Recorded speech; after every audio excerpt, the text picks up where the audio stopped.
Welcome to Let Me Fix This. Enjoy the video. In this video, I will explain how to withdraw buying power from Robinhood. First, open the Robinhood app and navigate to the account icon. From there, select Transfers and then Transfer to your bank.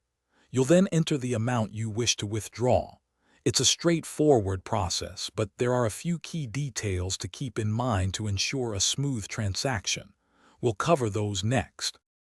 Once you've confirmed your available funds, initiating the transfer is simple.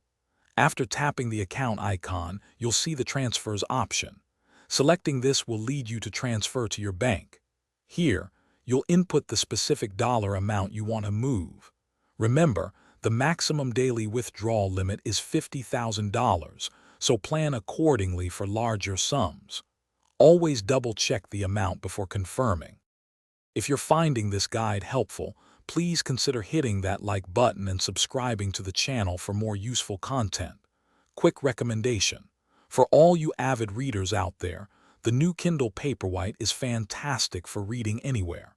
It's perfect for unwinding after a day of managing your investments.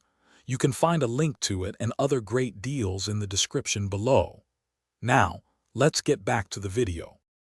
It's important to be aware of withdrawal limits and processing times. Robinhood generally allows withdrawals up to $50,000 per day. After you initiate the transfer, expect the funds to arrive in your linked bank account within 3 to 5 business days. Keep in mind that any recent deposits must fully settle before those specific funds become available for withdrawal. Patience is key during this period. Thanks for watching. If you found this helpful, don't forget to like and subscribe.